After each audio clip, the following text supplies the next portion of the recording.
Welcome to Manager Tools. Planning an Offsite, Part 4. Here we go.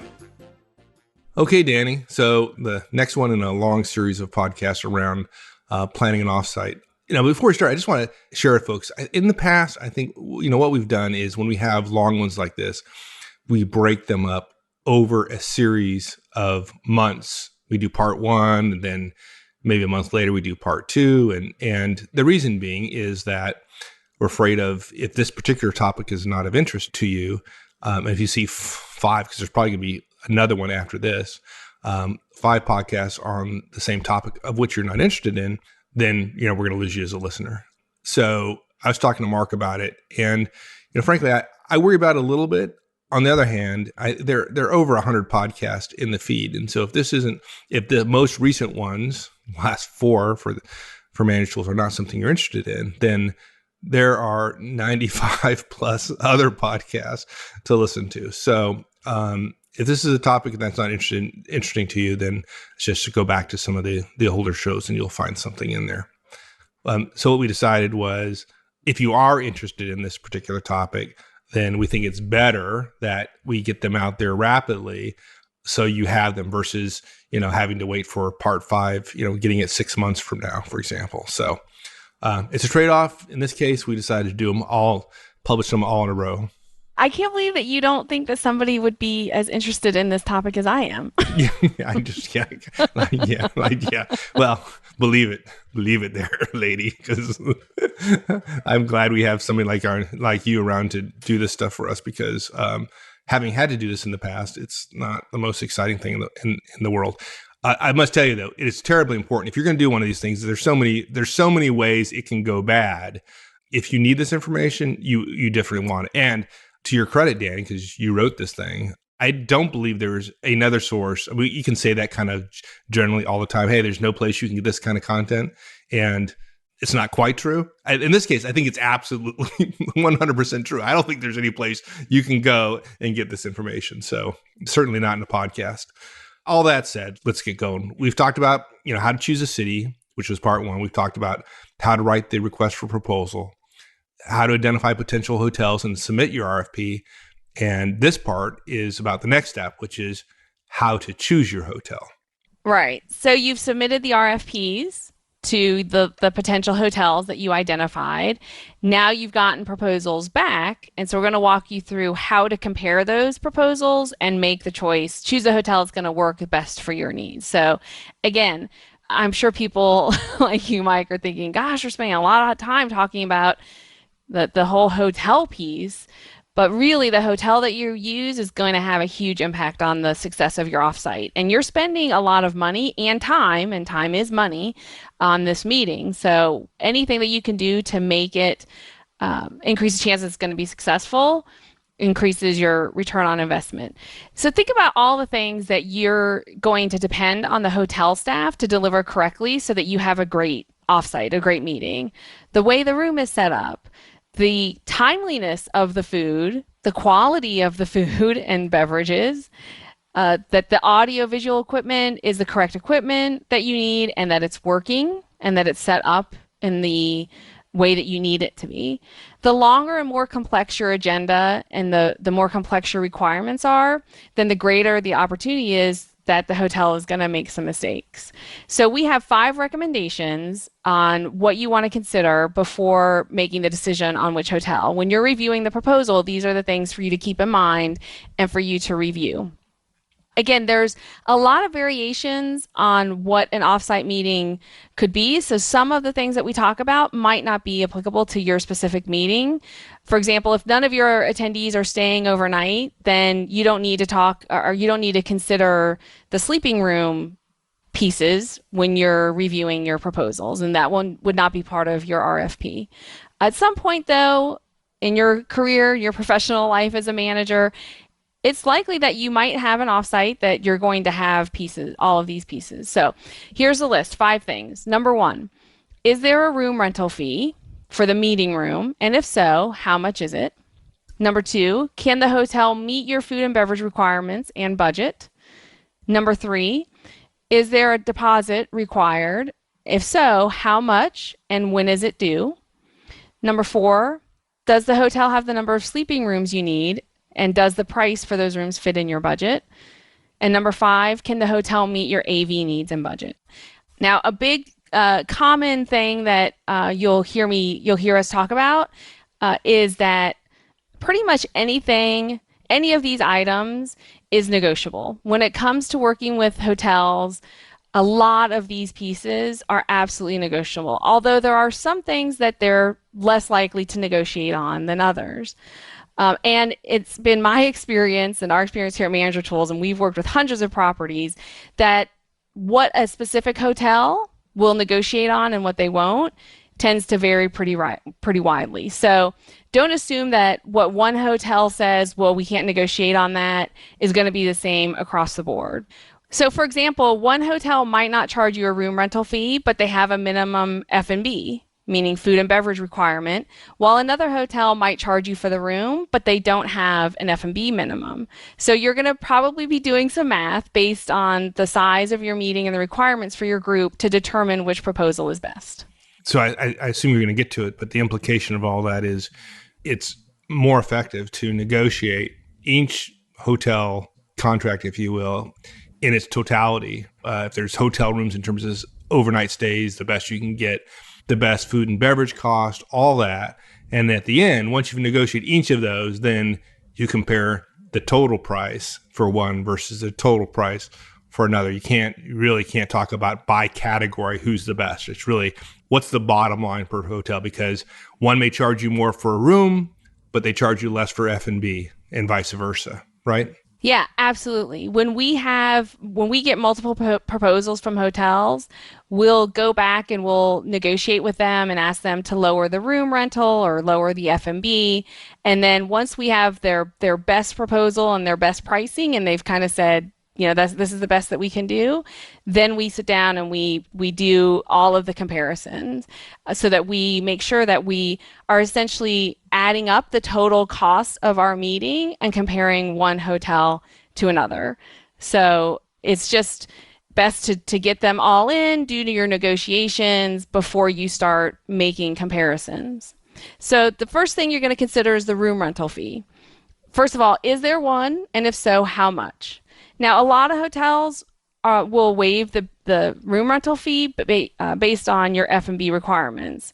Although, as we're recording this in 2015, and as travel budgets are easing and people are starting to do more meetings, that's becoming harder and harder. But if the proposal does include a room fee, it is actually one of the easiest fees to get waived or at least get lowered. If you build a good relationship with your sales rep, if you've been polite throughout the whole process, you can just often just ask them, is that the best price that you can do? Can you lower it $300 or $400? Or sometimes what we'll say is, our typical room rental fee is X amount. Do you think you guys can get a little bit closer than that? Now, if you're using a large room, like the main ballroom in the hotel, these are the huge rooms that are often like 20 or 40,000 square feet, and you're not using a lot of sleeping rooms, then obviously it's going to be harder to get that room rental fee waived. But it's not impossible, and you should always ask. It doesn't hurt anything to ask. And more than once, I have received a proposal from a hotel with the room fee on it only because the sales rep forgot to remove it from the template that they use when they're creating proposals. So certainly doesn't hurt to ask, or at least just validate. And all it took was me picking up the phone to that sales rep and saying, hey, there's a room rental fee on here. I thought you said there wasn't going to be one. And she was like, oh, sorry, I forgot to take that off. Yeah, I can imagine, right? Just sometimes you just got to pay to ask. And this may have changed a bit, but in my experience, it was fairly rare to have to pay a room rental fee when it was one of the smaller meeting rooms, say, 25 people or less. Is that still true today? Absolutely. Yeah, typically the room rental fees are going to be for the large ballrooms or other rooms that are in high demand, particularly if they're also using those for an event that would require a large block of sleeping rooms. Hotels typically tend to tie their biggest meeting space to sleeping room block requirements. In other words, if you want our big ballroom, you also have to contract, for example, 100 sleeping rooms. If you're not blocking that type of room, if you're not booking the big ballroom and you're not going to be using many sleeping rooms, or you're not going to require very much F&B, then it's going to be harder to get that room rental fee waived. But if you're just using a smaller room for like 20 people and maybe you have a couple sleeping rooms, usually they'll be much more negotiable when it comes to that. You got to remember, guys, that the hotel is they're in business to make revenue as well. And their room rental fee is one way to do it. But if they see that they're going to have other revenue generated by your meeting with them, then they'll consider reducing it or waiving it. I think we talked about this last time, actually. But if at this point you have not had the room dimensions and a diagram, it's time to get that, right? Absolutely. If you're needing a specific setup, or if you picked a specific room when you requested the proposal from the hotel, then you need to make sure that that room is mentioned in the proposal. And you need to validate again that the room is large enough for your size, for the meeting, your setup. You want to check the diagram for any type of barrier in the room or pillars. Now, sometimes that's not going to be on the diagram. We've had that happen more than once where we got the diagram from the hotel and there was absolutely no pillars. And then when we showed up, there were 5 pillars running right down the middle of the room. So don't assume that just because there's nothing on the diagram that the room is wide open. It's always a good idea to ask, to get the diagram, and then to also say, are there any pillars or are there any obstructions in the room? Particularly if it's in a location that you can't do a site visit. If you can do a site visit, then you may want to just go over and see it. I would definitely do that. If I was having a meeting in my hometown, I would go and look at the room, because again, you'll see things that you don't see on the diagram.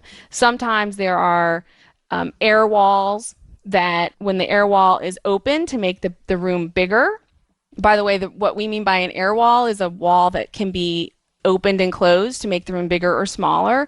And sometimes those air walls collapse into the wall, into the walls that they run perpendicular to, but there's still 3 or 4 feet that sticks out, the casement for that air wall.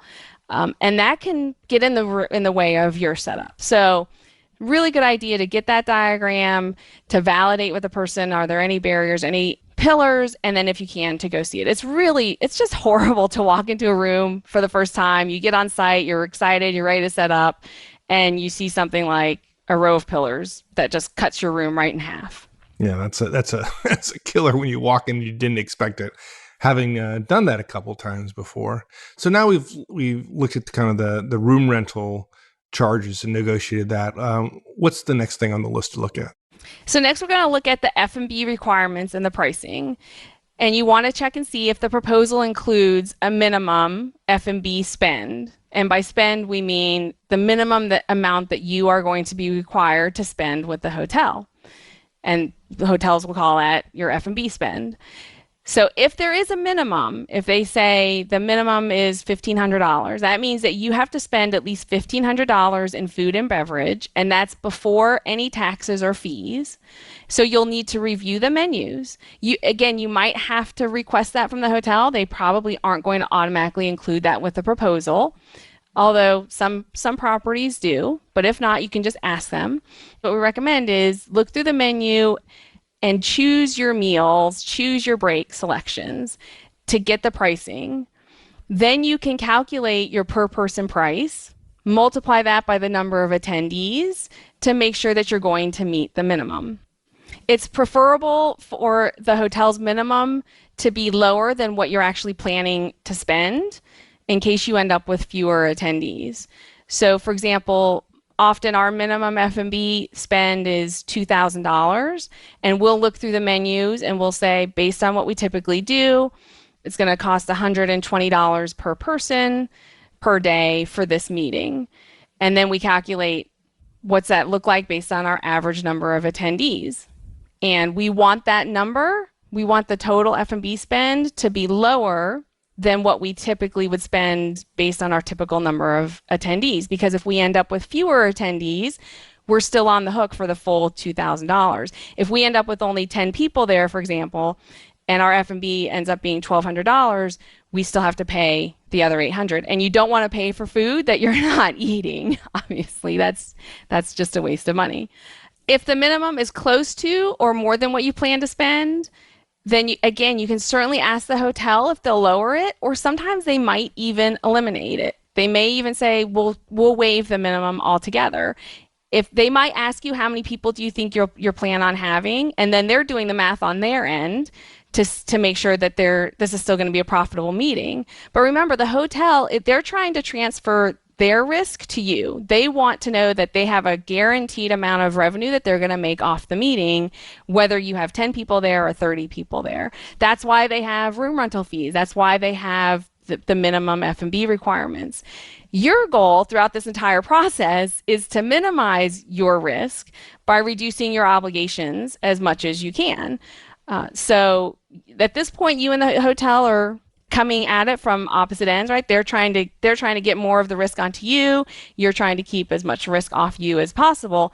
And I think we've said this a couple of times in this series, right? It's the hotel is not doing anything wrong. You're not doing anything wrong. So definitely be nice during this process. We don't recommend that you take an adversarial tone with the hotel. You be polite. You make requests politely. And if they say no, you just continue to be nice. If they can't do it, maybe there's another hotel that can. And often the sales rep that you're dealing with, it's not up to them. They're not making the decision. So it doesn't do any good to be rude to them because it's outside of their control anyway.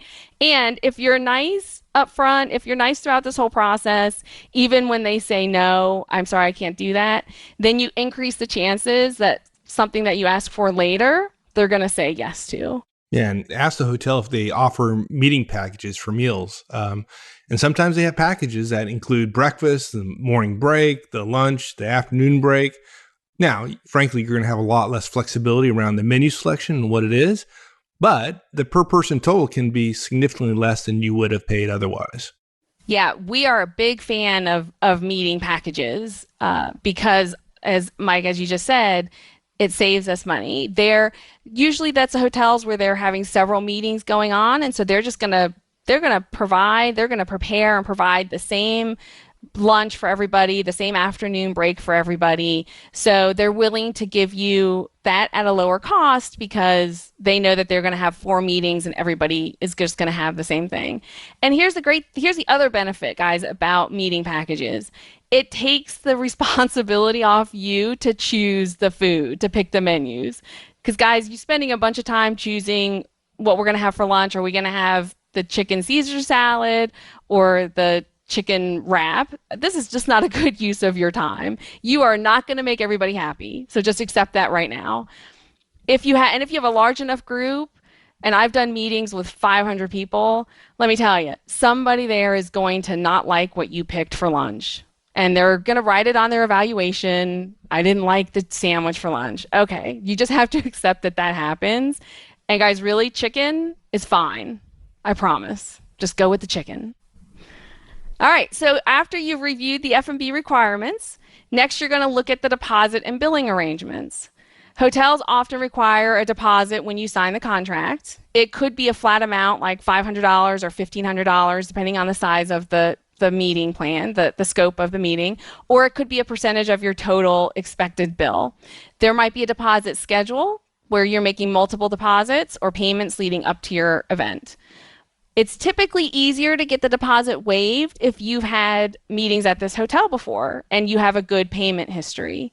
Or sometimes if you are using the same chain and you can give them credit, give them recommendations, or not recommendations, but you can give them the names of other hotels that you've used that you paid on time, then they might be more likely to waive that deposit.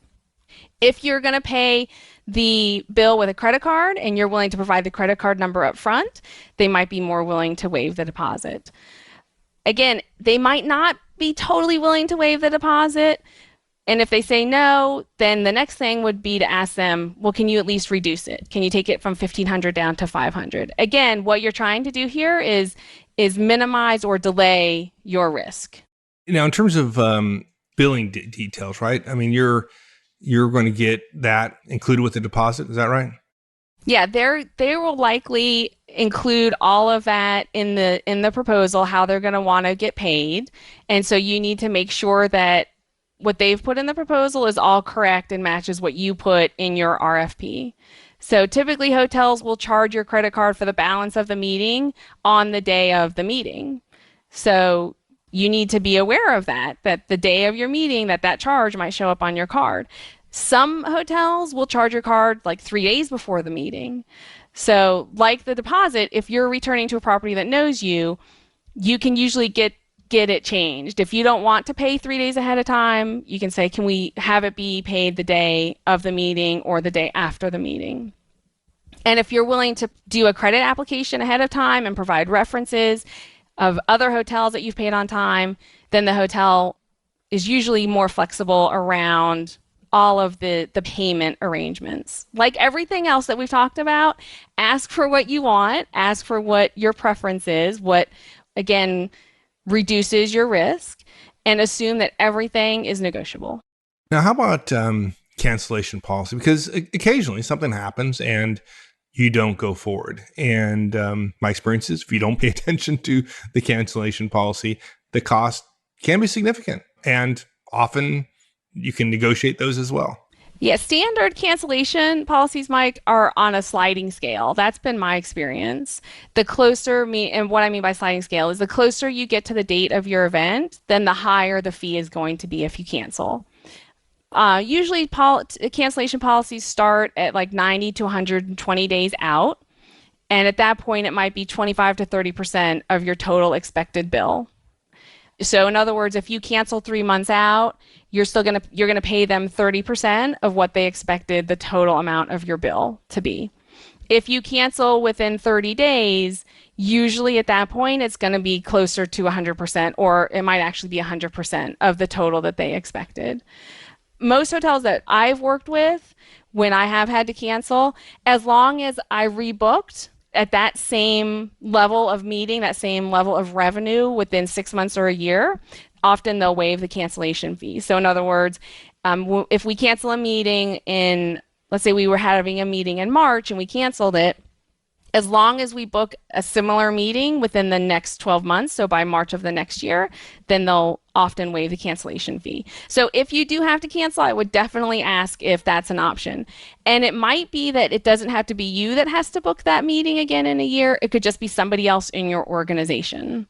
So if that does happen, you want to make sure that you communicate to other meeting organizers in your company that, hey guys, if you're planning a meeting, let's see if we can use this one because we canceled and we don't want to have to pay that fee. That makes sense. Part of the agreement is the number of sleeping rooms that you're going to use. And of course, you talked about earlier, you want to understand the business model of the hotels, and that's part of how they make money. So tell me about that, what we should be thinking about around that. Yeah, you definitely want to think about or pay attention to the price of the rooms, the sleeping rooms, and think about how many attendees you're going to have who are going to use sleeping rooms so that it meets your budget. When you're reading the proposal, you want to pay particularly close attention to the hotel's attrition policy. And by attrition, I mean what their policy is around whether or not you use all of the rooms that you predicted that you were going to use. And it really varies, Mike. I don't even know that I can say I can give a standard attrition. Some hotels it's 20%, meaning they won't charge you until you fall below 20% of the rooms you said you were going to use. And some hotels that we've talked to, they have zero, meaning if you say you're going to use 10 sleeping rooms, then you're going to get billed for 10 sleeping rooms, whether you use them or not. There can be a huge range that you're looking at. So you really want to pay attention to that.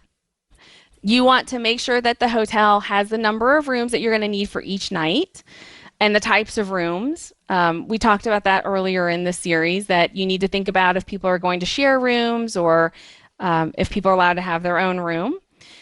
Now, if you're using less than 100 rooms, this is probably not going to be a problem for you. It's really only when you start getting into large meetings with a couple hundred people and where you're starting to use closer to 100 or more rooms that the hotel might say, we can't guarantee that we're going to have that number of rooms. And so you're going to have to find another hotel nearby for the rest of your room block. And if that's the case, then you've got a whole nother set of issues that you need to think about around transportation, how people from the overflow hotel are going to get to the hotel where the meetings are, and shuttles back and forth, and how you're going to communicate that and what that's going to look like. If you are using like 20 rooms or more, then the hotel might be willing to give you a little bit lower rate than their publicized rate. In other words, you might go on the internet and see that the nights you're looking at, the room rate is $159, but because you're using a block of 20 rooms, they might lower that to $119. It's a little bit harder in my experience to negotiate lowering of sleeping room rates than room rental fees or F&B minimums. And I'm not really clear on why that is. I've asked hotels and I get different answers.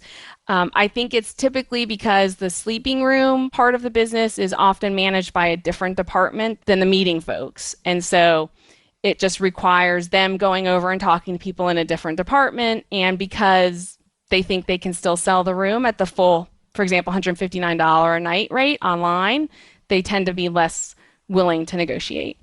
But it doesn't hurt. Again, it doesn't hurt to ask. All they can do is say no. Again, you want to pay attention to, you want to make sure you understand the attrition policy and the cutoff date for making reservations and submitting your rooming list. Some proposals might say you have to pay for any unused rooms. If that happens, I would recommend that you ask for that clause to be removed, because again, that could just end up costing you, more money. In order to do this, in order to remove that policy or that clause, the hotel might say, we have to give you an earlier cutoff date to submit your rooming list, so that they can release those inventory of rooms back into their general inventory to sell to other people. Again, if you're only planning a meeting with 10, 15, 20 rooms, this probably isn't going to be a problem. You can probably have an earlier cutoff date. But if you're planning a huge meeting with, hundreds of attendees or thousands of attendees, then that starts to get a little bit more complicated. But I think, Mike, for most people listening to this cast, that's probably not the case. Most of them are probably going to be using, maybe 10 or 20 sleeping rooms. And the potential downside of not having to pay for rooms that you haven't used does not justify the risk. So I recommend that you just have them remove that clause that you're going to pay for any unused rooms, and you be willing to move the reservation date back. You have less risk that you're not going to be able to get a room. This is probably more than anybody ever wanted to know about hotel sleeping rooms, but we have one more recommendation, and that's to review the reservation and payment process to make sure it's correct. So typically payment is going to be handled in two ways, one of two ways. Either all of the rooms are going to be charged to the master bill with the F&B and the meeting room rental and all of the other meeting expenses, AV and all that, or your attendees are going to pay for the rooms themselves, meaning they're going to submit a credit card and the charge is going to go on their card. You can compile and submit the rooming list yourself, or your attendees can make their own reservations directly with the hotel. If you can, we recommend that you prepare and submit the rooming list. This reduces the chance that there's going to be mistakes and errors.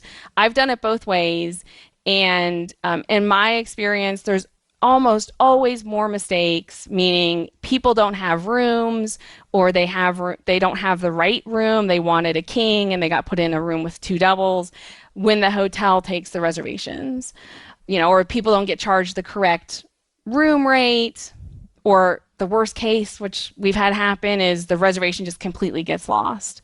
And if you do the rooming list yourself, you have documentation that you can show it when you're on site if something does go wrong. You can pull up that contract and you can pull up that rooming list, and you can show the person at the front desk, this is where we made the reservation, or this is where we submitted the rooming list. If the hotel handles the bookings, then there's really nothing in writing, and that just reduces the chance that they're going to feel the obligation to do something to make it up to you and your attendee. And when dealing with hotels, it's always a good idea to put as much in writing and have as much documented that you submitted in writing as you possibly can. I'll tell you, I'll just add, even if you submit the rooming list and take that on, make sure it's right, because you want to have a great experience for your attendees, and you validate with the hotel that they have that rooming list. It still happens occasionally that it still gets messed up. And to witness, I think on our very first Managed Tools conference, we had the same issue. And one of the presenters ended up staying in a room with me because the hotel didn't, they didn't reserve a room for the person, and they had no more rooms to give out, even though we had given them a very precise list weeks before. So, it can still go wrong. So Danny's absolutely right. The more you can control that, the more you get involved, the less likely it is you're going to have issues. And right, somebody showing up to the hotel, in this case, showing up to the hotel, I think it was like 11:30 or close to midnight, and finding out they don't have a room is not a great way to start a conference. No, it's not. It absolutely gets them off on the wrong foot. They don't have a great experience. They're irritated, they're tired, and that's absolutely going to impact their experience they have with you the next day. It's going to impact their participation. So yeah, absolutely. I mean, we've had that happen on a small number of occasions with conferences. I remember one conference where I gave up my room. I moved to a hotel across the street so that our attendee could have a room. And because of the error, we actually paid for his hotel room to apologize for the hotel not having a room ready for him. And still, the next day, at the end of the day on his evaluation, he made a comment about the room not being ready. And so people hold on to that stuff, and because where you're going to sleep is an important thing, and it matters to people a lot. So the more you can do to make that experience better, then the better experience your attendees are going to have with the overall meeting. Okay, so our last point is to review the AV details.